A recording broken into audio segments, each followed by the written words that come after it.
Bismillahirrahmanirrahim. Assalamu alaikum. Lecture of Computer Science. Today, our subject is Object-Oriented Programming.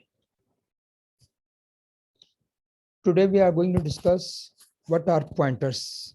And in this topic, we are going to discuss how to declare pointer, how to initialize pointer, what is white toy pointer, and what are pointers and strings. So let's first discuss what is pointers. Basically, the variables that is used to hold the memory address of another variable is called pointer variable or simply a pointer. हमारे पास एक ऐसा variable जो कि किसी दूसरे variable के memory address को होल्ड करने के लिए यूज किया जाता है, ऐसे वेरिएबल्स को हम बोलते हैं these are called pointer variables, और सिंपली इनको हम पॉइंटर भी बोलते हैं। मतलब हर वो वेरिएबल जो खास ऐसे वेरिएबल होते हैं हमारे पास जो कि किसी दूसरे वेरिएबल की मेमोरी के एड्रेस को होल्ड करने के लिए यूज करते हैं, ऐसे वेरिएबल्स को हम बोलते हैं पॉइंटर या पॉइंटर वेरिएबल। इसको हम ऐसे भी डिफाइन कर सकते हैं, a pointer is a variable that is used to store a memory address. Pointer हमारे पास एक ऐसा वेरिएबल है जो कि किसी भी मेमोरी एड्रेस को स्टोर करने के लिए हम यूज करते हैं। The reference operator and is used to access the memory address of a variable and store it in a pointer. हमारे पास जो एक ऑपरेटर है, एम्परसेंड साइन जो आपको नजर आ रहा है स्क्रीन के ऊपर, इसको बेसिकली बोलते हैं ऊप के अंदर रेफरेंस ऑपरेटर। सॉरी, जो रेफरेंस ऑपरेटर हमारे पास है ये बेसिकली किसी भी वेरिएबल के मेमोरी एड्रेस को एक्सेस करते हैं, इसके जरिए हम इसको एक्सेस करते हैं और फिर इसको हम पॉइंटर में स्टोर करते हैं। ठीक है, इस ऑपरेटर के जरिए, इस जो हमारे पास ये ऑपरेटर है इसको हम रेफरेंस ऑपरेटर बोलते हैं। इस ऑपरेटर के जरिए हम किसी भी वेरिएबल की मेमोरी एड्रेस को एक्सेस करके फिर इसको पॉइंटर में स्टोर करने के लिए हम इसको यूज करते हैं। Pointer is the most powerful feature of C and C++, as we know कि pointer हमारे पास C, C++ का बहुत powerful feature है, उसके बहुत powerful इसका advantage है हमारे पास, and these are used to create and manipulate data structures such as linked lists, queues, stacks, trees, etc. हमारे पास डिफरेंट जो हमारे पास ये डेटा स्ट्रक्चर्स है, डिफरेंट डेटा स्ट्रक्चर्स को क्रिएट करने के लिए और मैनिपुलेट करने के लिए पॉइंटर को यूज किया जाता है। जैसे कि हमारे पास लिंक लिस्ट हो गए, क्यूज हो गए, स्टैक्स हो गया, ट्रीज हो गया, एक्सेट्रा। ये हमारे पास इन डेटा स्ट्रक्चर को मैनिपुलेट और क्रिएट करने के लिए हम पॉइंटर का इस्तेमाल करते हैं। The virtual functions also requires the use of pointers and these are used in advanced programming techniques. virtual function के लिए भी हम पॉइंटर को यूज करते हैं, उसको यूज करने के लिए पॉइंटर का इस्तेमाल करते हैं, जो कि हमारे पास इसका इस्तेमाल हमारे पास बहुत एडवांस प्रोग्रामिंग टेक्निक में किया जाता है। ओके, हम बात कर रहे थे कि एक ऐसा वेरिएबल जो कि किसी भी दूसरे वेरिएबल के मेमोरी एड्रेस को होल्ड करने के लिए यूज किए जाते हैं, ऐसे वेरिएबल को हम बोलते हैं पॉइंटर। अब बात करते हैं मेमोरी एड्रेस की। Basically what is memory address? Memory address होता क्या है, हम इसको कैसे डिफाइन करते हैं? Computer memory is a location of different consecutive memory locations and these memory locations are number sequentially. जैसे कि हम जानते हैं कि कंप्यूटर की जो मेमोरी है ये डिफरेंट मेमोरी लोकेशन से, डिफरेंट कंसेप्टिव मेमोरी लोकेशन से मिलकर बनती है, और जितनी भी हमारे पास ये मेमोरी लोकेशंस है बेसिकली इनको हमने डिफरेंट नंबर्स के साथ डिफरेंट नंबर्स को रिप्रेजेंट करते हैं। जैसे कि हम हमारे पास डिफरेंट ब्लॉक्स बन जाते हैं और एक उस मेमोरी के अंदर जो उसको नंबर होते हैं, हम उसको हर एक मेमोरी को एक नंबर के साथ रिप्रेजेंट करते हैं, उसको हम इंडेक्स नंबर बोलते हैं। जैसे कि उसको हम रिप्रेजेंट करते हैं जो स्टार्ट होते हैं जीरो से, हम कहते हैं 0 1 2 3 4 5 6 7 8 9 एंड सो ऑन। तो हर एक जो नंबर के अंदर जो मेमोरी होती है, मेमोरी है उसके अंदर डिफरेंट इन्फॉर्मेशन स्टोर होती है।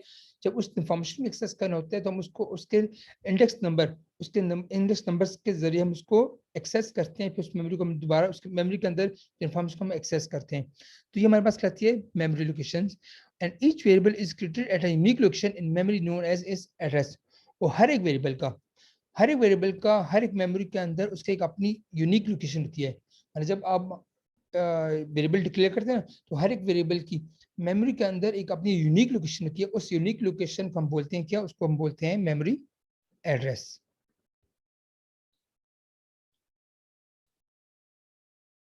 इसका मेमोरी एड्रेस बोलते हैं। क्लियर हो गया? अच्छा जी, कंटिन्यू करते हैं। How to declare pointer. Pointer को डिक्लेयर कैसे करते हैं? कहते हैं पॉइंटर को, how to declare pointer. A pointer variable is declared by placing an asterisk sign after data type or before the variable name. जब भी pointer variable declare करोगे उससे पहले हम क्या करते हैं, pointer declaration से पहले डिक्लेरेशन में हम क्या करते हैं, हम डेटा टाइप के बाद और वेरिएबल नेम से पहले हम एक सिंबल यूज करते हैं दैट इज कॉल्ड एस्टेरिस्क। कैसे यूज करते हैं इसका सिंटैक्स देखते हैं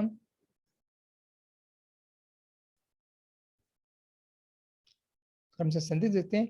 तो सबसे पहले हम यूज करते हैं डेटा टाइप वेरिएबल को डिक्लेयर करने के लिए। इससे पहले हम उसकी डेटा टाइप यूज करते हैं, फिर एस्टेरिस्क सिंबल, फिर हम उसका वेरिएबल का name and then semicolon. For example अब डेटा टाइप है हमारे पास इंटीजर, उसके बाद हमने स्टैटिक यूज किया, स्टैटिक के बाद हम यूज करते हैं क्या, पॉइंटर, मतलब पीटीआर जो हमारे पास एक पॉइंटर नेम है। क्लियर? तो पॉइंटर डिक्लेयर करने से पहले हम स्टैटिक सिंबल यूज करते हैं, उसके साथ उसकी डेटा टाइप। जैसे नेक्स्ट एग्जांपल हमारे पास फ्लोट है स्टैटिक पी। क्लियर? कहते हैं in the above statement indicates that both ptr and p variables are pointer variables। ऊपर के डिक्लेरेशन उसमें बता रहे हैं कि ये पॉइंटर और p जो हमारे पास ये पॉइंटर वेरिएबल्स हैं and they can hold memory address of integer और फ्लोटिंग पॉइंट वेरिएबल रिस्पेक्टिवली। और ये हमारे पास इंटीजर और फ्लोटिंग पॉइंट के जो वेरिएबल्स हैं इनकी मेमोरी एड्रेस को होल्ड करने के लिए यूज कर रहे हैं हम। क्लियर हो गया बच्चों? ओके, कंटिन्यू करते हैं, एक छोटा सा प्रोग्राम देखते हैं ताकि आपको जरा क्लियर हो जाए पॉइंटर। अच्छा, सबसे पहले हम एक हेडर फाइल डिक्लेयर करें stream.h, फिर हम दूसरी प्रीप्रोसेसर डायरेक्टरी में हम conny.h हम इस टाइप ये हेडर फाइल डिक्लेयर करें।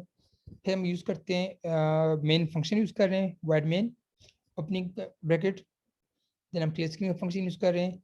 फिर हम यहाँ पर दो वेरिएबल डिक्लेयर करते हैं, वेरिएबल 1 vr1 एंड vr2। ये दो वेरिएबल्स हैं, इन दोनों के डेटा टाइप हमारे पास क्या है, इंटीजर। देन हम एक काउट स्टेटमेंट हमारे पास, आउटपुट हमारे पास आ रहा है एड्रेस ऑफ वेरिएबल 1, उसके हम यूज करते हैं साथ एंड vr1। जैसे मैंने आपको बताया था कि जो हमारे पास ये साइन है, एम्परसेंड का साइन है, बेसिकली इसको कहते हैं रेफरेंस ऑपरेटर। ये रेफरेंस ऑपरेटर हम यूज करते हैं किसी भी वेरिएबल की मेमोरी एड्रेस को होल्ड करने के लिए, उसके यूज करने के लिए यूज करते हैं एम्परसेंड साइन। ठीक है, नेक्स्ट हमारे पास क्या है, काउट हमारे पास address of variable 2 and vr2। फिर हम यूज करें, हम डिक्लेयर कर रहे हैं, हम पॉइंटर एक वेरिएबल डिक्लेयर करें इंटीजर स्टैटिक पॉइंटर। ठीक है, अब यहाँ पर हम पॉइंटर डिक्लेयर कर रहे हैं जिसकी डेटा हमारे पास इंटीजर है। देन हम क्या कर रहे हैं कि हमने जो पीछे हमने पॉइंटर डिक्लेयर किया था, जो हमने पॉइंटर डिक्लेयर किया इसमें हम क्या कर रहे हैं, जो हमने वेरिएबल लिया है एंड वेरिएबल 1, उस एंड वेरिएबल 1 में की जो वैल्यू है उसकी वैल्यू हम पुट कर रहे हैं, पॉइंटर को इनिशियलाइज कर रहे हैं।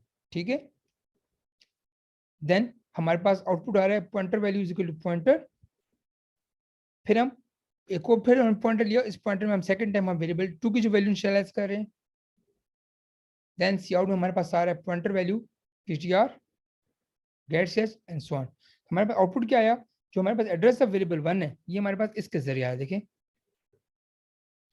ये देखें हमने जो ये लिया एड्रेस ऑफ वेरिएबल 1 जो हमारे पास आया, जिसमें हमारे पास एंड वेरिएबल 1। अब हमने वेरिएबल के नेम के साथ हमने एम्परसेंड का यूज, रेफरेंस ऑपरेटर यूज कर लिया है।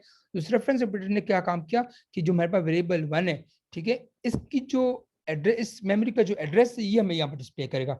सिर्फ ये रेफरेंस ऑपरेटर लगाने से क्या होगा, अगर आप रेफरेंस ऑपरेटर हटा दो तो ये कोई भी डमी वैल्यू उठा के दे देगा। अगर आपने रेफरेंस ऑपरेटर लगा दिया तो इस वेरिएबल की जो लोकेशन है, इस लोकेशन का जो एड्रेस है वो हमें डिस्प्ले दे रहा है। ठीक है, तो अब इसका जो एड्रेस है वो हमें कैसे डिस्प्ले दे रहा है, देखें ये एड्रेस ऑफ वेरिएबल 1, ये जो हमारे पास ये 0 मल्टीप्लाई बाय 8f8 6FFF4, ये एक वेरिएबल 1 का एड्रेस है, ये वेरिएबल 2 का एड्रेस है। फिर हमने क्या किया कि हमने पॉइंटर के जरिए भी हमने एड्रेस को डिस्प्ले कर रहे हैं। तो पहले हमने पॉइंटर के जरिए एड्रेस को डिस्प्ले करने के लिए हमने क्या किया, पहले हमने पॉइंटर डिक्लेयर किया, फिर इस पॉइंटर में हमने इस वेरिएबल 1 की वैल्यू इनिशियलाइज कर दी। फिर हमने पहले पॉइंटर नंबर वैल्यू जो वेरिएबल 1 की हमने वैल्यू को डिस्प्ले किया ये, फिर हमने पॉइंटर 2 लिया। ठीक है, फिर वेरिएबल 2 की वैल्यू हमने इनिशियलाइज कर दी पॉइंटर में दोबारा, फिर हमने इस पॉइंटर को डिस्प्ले करें तो पॉइंटर में हमारे पास लाजिमी बात है उस वेरिएबल 2 की वैल्यू इनिशियलाइज है, तो हमारे पास आउटपुट में आ रहा है वेरिएबल पॉइंटर 2 दूसरे की वैल्यू। ठीक हो गया, एक और प्रोग्राम को हम डिस्कस करते हैं, ये देखते हैं, चेक करते हैं जरा सा। सबसे पहले हमने दो हेडर फाइल डिक्लेयर की, देन हम मेन की बॉडी ले रहे हैं, ओपनिंग ब्रैकेट हमने ली, देन हमने क्लियर स्क्रीन का फंक्शन यूज किया, हम एक वेरिएबल डिक्लेयर करते हैं इंटीजर ए, सिंपल में वेरिएबल डिक्लेयर किया। इसके बाद हम क्या कर रहे हैं, हम पॉइंटर डिक्लेयर करते हैं। पहले हमने सिंपल वेरिएबल डिक्लेयर किया ए के नाम से, फिर दूसरा वेरिएबल हम डिक्लेयर करते हैं स्टैटिक पी। स्टैटिक पी हमारे पास क्या है, पॉइंटर है। क्योंकि सिंपल वेरिएबल के साथ जब स्टैटिक का सिंबल यूज करते हैं तो ये बन जाता है हमारे पास पॉइंटर। तो हमने पॉइंटर डिक्लेयर किया, देन हम सी आउट में कह रहे हैं इंटर एनी वैल्यू, हम यूजर से एक वैल्यू ले रहे हैं। क्लियर? इस स्टेप में हम क्या करते हैं, यूजर से वैल्यू लेते हैं। हम जो वेरिएबल डिक्लेयर किया ए, उसमें हमने कोई वैल्यू ले लिया। लेट्स सपोज आपने कोई भी वैल्यू ले लिया, हम 10 20 कोई भी आप वैल्यू ले सकते हैं, हमने ले ली। फिर हम क्या कर रहे हैं, देखें हम जब पॉइंटर लिया था पी, उसके अंदर हम जो हमने वेरिएबल लिया उसके एड्रेस को हम इनिशियलाइज करें, p is equal to and a, मतलब जो ए का जो ए के वेरिएबल का जो एड्रेस है वो एड्रेस हमने इनिशियलाइज कर दिया, पुट कर दिया, स्टोर कर दिया पी के अंदर, पॉइंटर के अंदर। ठीक है, यहाँ पर हमने देखें, यहाँ पर हमने ए लिया ना, लेट्स सपोज ए के अंदर हमने वैल्यू ली थी 10 और 10 तो हमने ले लिया। अब इस वेरिएबल का जो एक वेरिएबल है इसका एड्रेस, तो एड्रेस लेने के लिए हम क्या यूज करते हैं, उसके साथ रेफरेंस ऑपरेटर यूज करते हैं। ठीक है, रेफरेंस ऑपरेटर हमने यूज किया, अब वो उसके जरिए हम वो वैल्यू स्टोर करें हम पॉइंटर के अंदर। देन हम क्या करते हैं, सी आउट में हम कहते हैं वैल्यू ऑफ वेरिएबल इज, पहले हमने इंटर एनी वैल्यू लिया, उसके अंदर हम वैल्यू पुट कर दी 40। फिर सेकंड आउटपुट हमारे पास है value of variable A is a, तो वैल्यू वेरिएबल हमने ए में 40 पुट किया, तो यहाँ भी ए 40 डिस्प्ले दे रहा है क्योंकि यहाँ पर ए। देन सी आउट में आ रहा है address of variable is P. अब जो हमारे पास ए का जो हमने जो मेमोरी ली है जिसके अंदर 40 वैल्यू स्टोर है, अब इस वेरिएबल का एड्रेस हम कैसे डिस्प्ले कर रहे हैं, पी के जरिए। बट पी में हम कैसे शो किया, हमने वो जो हमने ऊपर लिया था ये p is equal to and a के जरिए हमारे पास एड्रेस आ गया, उस एड्रेस को हमने स्टोर कर दिया पी के अंदर, यहाँ पर हमने इसको पी को डिस्प्ले कर दिए। That's yes program terminate. ठीक है, तो एड्रेस वेरिएबल इज, इसका जो 40 की जो हमने जिस मेमोरी के अंदर जो हमने 40 की वैल्यू स्टोर की हुई है जिसका नाम ए है, उसकी जो उसका जो लोकेशन है, मैं उसका जो लोकेशन का जो एड्रेस है वो हमारे पास ये 0x8F7C FFF4। क्लियर हो गया? अच्छा, एक वो हमारे पास पॉइंटर है जिसकी हमारे पास हम कहते हैं द वाइड टाइप पॉइंटर। एक ऐसा पॉइंटर अगर उसकी आप टाइप वाइड लें तो उससे क्या होता है हमारे पास, कहते हैं कि normally the type of variable and the type of pointer variable that holds memory address of the variable must be the same। Normally जो सिंपल आप वेरिएबल लेते हो या पॉइंटर के साथ जो वेरिएबल लेते हो, इन दोनों की जो डेटा टाइप हमारे पास होती है वो नॉर्मली हमारे पास क्या होती है, सेम होती है। ठीक है, मतलब आपने एक वेरिएबल डिक्लेयर किया, ठीक है, और फिर वेरिएबल के साथ आपने दूसरा पॉइंटर वेरिएबल डिक्लेयर किया, चूंकि पॉइंटर हम यूज करते हैं मेमोरी एड्रेस को होल्ड करने के लिए, तो इन दोनों की जो डेटा टाइप होती है हमारे पास नॉर्मली सेम होती है। ऊपर आपने इंटीजर ए लिया और नीचे ले रहे हो इंटीजर पॉइंटर, तो फिर आप क्या करते हो कि p is equal to and a. अब दोनों का डेटा टाइप का सेम होना जरूरी है। ठीक है, क्योंकि जिस पॉइंटर के अंदर आप वेरिएबल का एड्रेस पुट कर रहे हो तो उसमें वेरिएबल एड्रेस का और पॉइंटर का दोनों का डेटा टाइप का सेम होना जरूरी, नॉर्मली ऐसे सेम होते हैं। बट कहते हैं but the wide type pointer variable can hold memory address of variables of any data type. But अगर आप उस पॉइंटर के साथ आप डेटा टाइप यूज करते हो वाइड, ठीक है, तो उससे क्या होता है, आप किसी भी डेटा टाइप के वेरिएबल की मेमोरी एड्रेस को होल्ड कर सकते हो। मतलब कि अगर आप वाइड नहीं लेते तो आपको उस मेमोरी एड्रेस को होल्ड करोगे कि दोनों की ऊपर वेरिएबल की और पॉइंटर वेरिएबल की डेटा टाइप सेम होगी। बट आप कहते नहीं भाई, आप एक पॉइंटर लेते हो जिसकी टाइप हमारे पास वाइड है, अगर आप वाइड लोगे तो उससे आपको क्या फायदा हासिल होगा, वाइड लेने से आप क्या होगा कि आप कोई भी वेरिएबल लेते हो, आप इंटीजर लेते हो, फ्लोट लेते हो, कैरेक्टर लेते हो, तीनों को सेम, आप एक ही पॉइंटर जिसका आपने लिया वाइड उसके जरिए आप तीनों सबके मेमोरी एड्रेस को होल्ड कर सकते हैं। ठीक है, कैसे करेंगे मैं भी आपको क्लियर करता हूँ। और इसको कहते हैं it is declare by using the keyword wide. इसको डिक्लेयर करने के लिए हम कीवर्ड यूज करते हैं that is called wide. The asterisk is used before variable name. Simple variable की तरह वाइड पॉइंटर जब लेंगे तो इसके भी वेरिएबल से पहले आप एस्टेरिस्क का सिंबल यूज करेंगे। जैसे कि फॉर एग्जांपल संदेश देखते हैं इसका, हमारे पास देखिए wide static variable name. Simple variable में तो आप ऐसे करते थे, आप इंटीजर यहाँ पर लिखते थे integer static P, float static variable name, character static variable name. अब हम ले रहे हैं वाइड, वाइड के साथ लिखते हैं स्टैटिक वेरिएबल नेम। जैसे कि फॉर एग्जांपल हम लेते हैं वाइड स्टैटिक पी। ठीक है, तो इसमें क्या है हमारे पास में कहते हैं the pointer variable p can hold a memory address of variable of any data type. अब इसमें जो p हमारे पास है, जो p पॉइंटर है, ये किसी भी वेरिएबल के मतलब किसी भी वेरिएबल का जो डेटा टाइप है, कोई भी किसी भी वेरिएबल की कोई भी डेटा टाइप हो उसको स्टोर करने के लिए, उसको होल्ड करने के लिए यूज किया जाता है ये p। ठीक है, फॉर एग्जाम्पल हमें प्रोग्राम देखते हैं ताकि आपको ज्यादा क्लियर हो जाए।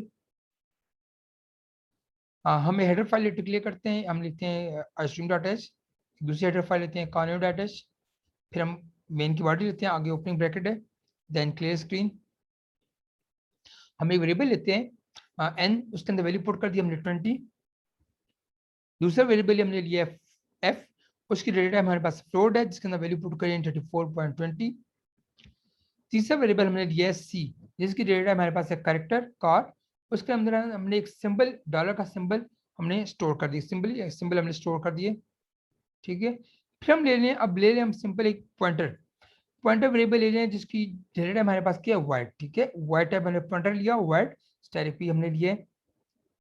फिर हम क्या करते हैं, हम कहते हैं p is equal to and N. अब देखो इस p में, मतलब अब इस पॉइंटर में हम n की वैल्यू भी इनिशियलाइज करें, मतलब n की वैल्यू नहीं, n की जो वैल्यू है, n की वैल्यू 20 है ना, इसका मेमोरी एड्रेस, इसका जो एड्रेस है ये भी हम इसमें स्टोर करें, p में स्टोर करें, ठीक है। फिर नेक्स्ट में हम क्या करें, हमने जब हमने स्टोर कर दिया तो सी आउट हमारे पास क्या आएगा, value of n is n, जब वैल्यू ऑफ n हमारे पास क्या था 40 था, ठीक है। इसके बाद हमारे पास एड्रेस ऑफ n इज अब p, अब जो n का जो एड्रेस है वो p में स्टोर हो रहा है, p के अंदर हमारे पास मतलब कि जो इंटीजर है उसकी वैल्यू भी स्टोर हो रही है। देन हम करते हैं p is equal to and f। अब देखें इस पॉइंटर में हम फ्लोट की वैल्यू भी इनिशियलाइज करें। पहले तो आप क्या करते हैं कि आप इस पॉइंटर के लिए आप मतलब कि हम पहले हम क्या करते कि हमारे पास इन दो जगहों पर देखें, अब हमने ये लिया ना integer n is equal to 20, तो n, ठीक है, इसका वेरिएबल का ये जो n की टाइप हमारे पास इंटीजर है ना, तो यहाँ पर n हमारे पास जो पॉइंटर, यहाँ पर भी हमारे पास इंटीजर का होना जरूरी था। अब यहाँ पर हम क्या करें, इस पॉइंटर में ऊपर n है, ऊपर वेरिएबल का डेटा हमारे पास इंटीजर है, और नीचे जो पॉइंटर हमने वेरिएबल लिया है इसकी डेटा हमारे पास इंटीजर नहीं है, बल्कि इसकी डेटा हमारे पास क्या है, यहाँ पर वाइड है। वाइड हो गए तो आप किसी भी वेरिएबल का मेमोरी एड्रेस है आप उसमें पॉइंटर में स्टोर कर सकते हैं, ठीक है। अब नेक्स्ट हम कहते हैं p is equal to and f, तो हम कहते हैं value of F is, F के अंदर वैल्यू स्टोर कौन सी है 34.20। अब इसके एड्रेस को डिस्प्ले करते हैं, address of F is P, P के अंदर हमारे पास इसका एड्रेस क्या हमारे पास जो मेमोरी एड्रेस का जो है, मेमोरी लोकेशन का जो एड्रेस है देखें ये हमारे पास ये स्टोर डिस्प्ले हो रहा है। देन हम कहते हैं p is equal to and c character, तो value of c is dollar symbol है और address of c is p, तो ये हमारे पास देखें जो ये कैरेक्टर का जो वेरिएबल का जो मेमोरी एड्रेस है वो यहाँ डिस्प्ले कर रहा है, फ्लोट का मेमोरी भी इसने डिस्प्ले कर दिए, एड्रेस डिस्प्ले कर दिया, और इंटीजर के मेमोरी का जो एड्रेस है वो यहाँ पर भी डिस्प्ले कर दिए। तो मतलब हमने क्या क्या बजाय इसके कि हम जो हमारे पास इंटीजर कैरेक्टर फ्लोट है इनके लिए हम 3 वेरिएबल डिक्लेयर करते, सिम नॉर्मल होता है तो हम 3 वेरिएबल डिक्लेयर करते, integer and P, character and P, float and P. और हमने क्या किया कि उन तीनों के बजाय हमने एक ही वेरिएबल डिक्लेयर किया, जो कि हमारे पास एक ही पॉइंटर डिक्लेयर किया, वो पॉइंटर कौन सा हमारे पास वाइट पॉइंटर। वाइट पॉइंटर की इसकी फायदा क्या हुआ कि हमने एक ही पॉइंटर डिक्लेयर किया वाइट पॉइंटर, उससे हमने जितने भी हमारे पास मेमोरी एड्रेस हैं डिफरेंट डेटा टाइप्स के उनको हम डिस्प्ले कर सकते हैं। Okay, now how to initialise pointer, pointer को इनिशियलाइज कैसे करते हैं। What is pointer initialization? कहते हैं the process of assigning a memory address to a pointer at a time of declaration is called pointer initialization. ऐसा process जब हम pointer को कोई भी मेमोरी एड्रेस असाइन करते हैं एट टाइम ऑफ डिक्लेरेशन, ऐसे प्रोसेस को क्या बोलते हैं, ऐसे प्रोसेस को बोलते हैं पॉइंटर इनिशियलाइजेशन। मतलब जब आप पॉइंटर डिक्लेयर करते हो डिक्लेरेशन के साथ, अब उस पॉइंटर डिक्लेरेशन के साथ आप उसको मेमोरी एड्रेस की वैल्यू भी असाइन करें, तो असाइन करने के प्रोसेस को हम क्या बोलते हैं, this is called initialisation. The pointer can be initialised to any valid memory address, pointer को आप किसी भी मेमोरी एड्रेस, किसी भी वैलिड मेमोरी एड्रेस को भी इनिशियलाइज कर सकते हैं। It can be also utilised to a null और जीरो वैल्यू, और इसको यूटिलाइज करने के लिए हम जो पॉइंटर यूज करते हैं दैट इज कॉल्ड नल और जीरो वैल्यू। कैसे करते हैं, सिंटैक्स देखते हैं, डेटा टाइप स्टाइल पी, यहाँ तक तो आपने डिक्लेरेशन, ये यहाँ तक जो प्रोसेस ये डिक्लेरेशन का है, आपने पॉइंटर डिक्लेयर किया, पॉइंट डिक्लेरेशन के साथ हम इनिशियलाइजेशन भी कर रहे हैं, तो आप स्टाइल पी के साथ लिख दें is equal to and variable name, ठीक है। तो is equal to and variable name से क्या हो गया कि हम डिक्लेरेशन के साथ हम उसका जो मेमोरी एड्रेस है वो भी इनिशियलाइज करें, ठीक है। जैसे for example integer n is equal to 100, ये सिंपल वेरिएबल है। अगर पॉइंटर डिक्लेयर करते हैं, ठीक है, सिंपल वेरिएबल के हम लिखते हैं, सिंपल वेरिएबल डिक्लेयर करना हम करते हैं इंटीजर n, और इनिशियलाइज करनी हो, वैल्यू इनिशियलाइज करनी हो तो हम लिखते हैं n इज इक्वल टू 100। अगर पॉइंटर की बात आती है तो फिर हम कहते हैं integer static p1 is equal to n। तो मतलब पॉइंटर डिक्लेयर भी कर रहे हैं, उसके साथ उसके जो n का जो हमारे पास वेरिएबल है इसका मेमोरी एड्रेस भी हम साथ इनिशियलाइज करें। हम ऐसे भी कर सकते हैं integer and p2 is equal to null. अगर आपके पास ऐसा पॉइंटर है जिसका कोई वेरिएबल एड्रेस नहीं है तो आप उसके साथ इक्वल टू नल के जरिए आप उसको इनिशियलाइज कर सकते हैं। The pointer p1 is initialized to memory address of variable n and the pointer p2 is initialized to none। कह रहे हैं कि पॉइंटर जो p1 है इसके अंदर हमने n की वेरिएबल के जो हमारे पास n वेरिएबल है इसकी मेमोरी को हमने इनिशियलाइज कर दी। जो p2 है चूंकि इसका कोई p2 का जो हमारे पास कोई वेरिएबल का एड्रेस नहीं है तो अगर उसको कोई एड्रेस ना हो तो उसके साथ आप इनिशियलाइज कर सकते हैं इक्वल टू नल, या फिर जीरो भी आप उसके अंदर पुट कर सकते हैं। जीरो नल इस चीज को रिप्रेजेंट करते हैं तो आपने जो पॉइंटर लिया है इसका कोई मेमोरी एड्रेस नहीं है, मतलब इसमें हम किसी भी मेमोरी एड्रेस को हम स्टोर नहीं करना चाह रहे, तो सिंपली इसकी जगह आप नल या जीरो लिख सकते हैं। ठीक है, एग्जांपल देखते हैं एक प्रोग्राम के जरिए। हम दो हेडर फाइल डिक्लेयर करें, सिंपल मेन बॉडी हमने क्लियर स्ट्रिंग का फंक्शन यूज किया, फिर हम वेरिएबल डिक्लेयर कर रहे हैं सिंपल एन। देन उसके अंदर एन जो हमने वेरिएबल डिक्लेयर किया, अब उसके बाद हम क्या कर रहे हैं एक पॉइंटर डिक्लेयर करते हैं इंटीजर स्टैटिक p, उसके अंदर हम इस जो वेरिएबल है उसके एड्रेस को हम स्टोर करें एंड एन के जरिए। हमने जब एन का वेरिएबल ये हम उसके अंदर वैल्यू इनिशियलाइज कर रहे हैं, पुट कर रहे हैं काउट के जरिए इंटर वैल्यू, फिर सी इन के जरिए हम वैल्यू पुट करेंगे। सी इन में हम क्या कर रहे हैं एंड पॉइंटर डायरेक्ट इस पॉइंटर में स्टोर कर रहे हैं। ठीक है, तो हम कोई भी वैल्यू पुट कर, जैसे लेट्स सपोज आउटपुट में आ रहा है नीचे आपके पास इंटर वैल्यू 100, फिर सी इन में यू इंटर 100, यहाँ पर हमें 100 डिस्प्ले होगा। सॉरी, यहाँ पर एक छोटी सी मिस्टेक हो गई है। यहाँ पर हमारे पास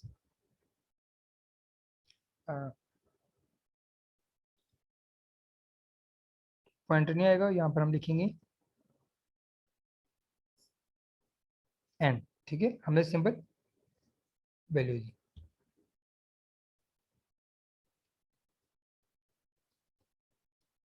एक मिनट,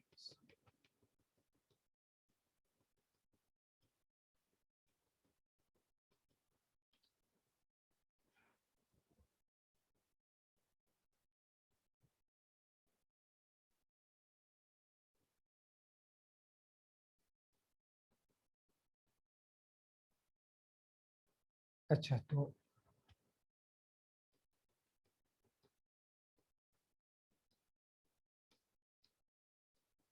ये प्रोग्राम था हमारे पास।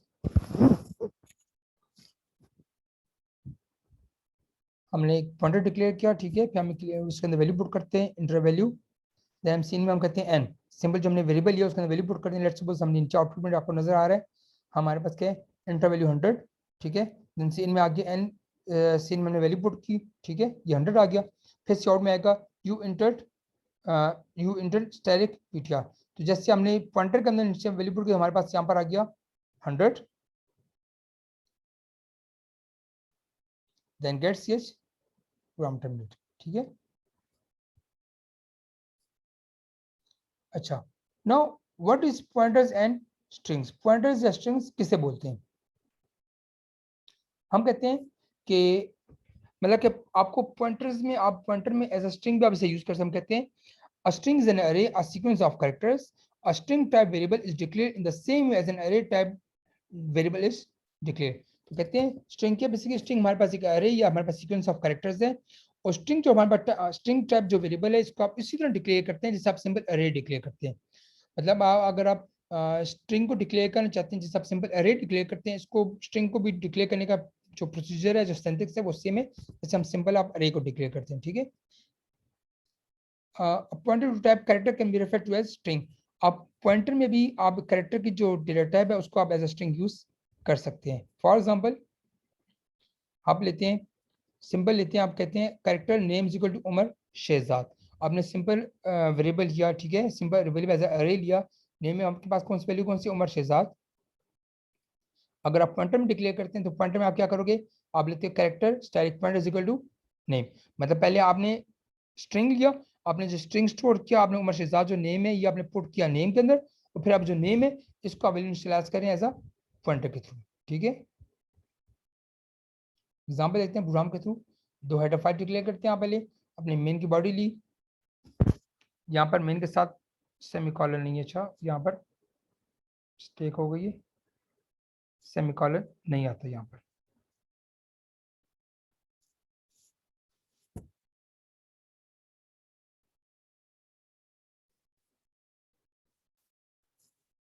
अच्छा जी, देन हमारे पास हमने लिया एक नेम हमने डिस्प्ले इनिशियलाइज किया, सॉरी एक नेम हमने डिक्लेयर किया जिसकी डेटा हमारे पास कैरेक्टर है, उसका साइज हमारे पास 30 है। फिर हम पॉइंटर डिक्लेयर कर रहे हैं, कैरेक्टर स्टैटिक पॉइंटर। सीआउट में कह रहे हैं इंटर योर नेम, सेन में हम कह रहे हैं नेम, ठीक है, सेन के से हम नेम पुट कर रहे हैं। फिर हम पॉइंटर को जो हमने नेम जो लिया हमने उसको पुट कर रहे हैं पॉइंटर में, फिर सीआउट में हम उसको डिस्प्ले करें your name is pointer, that's it, clear. ठीक है, सिंपल सा प्रोग्राम था, इसको आप रन करके देख लें। यहाँ तो कोई क्वेश्चन हो आप मुझसे कर सकते हैं। Thank you, thanks for watching, अस्सलाम वालेकुम।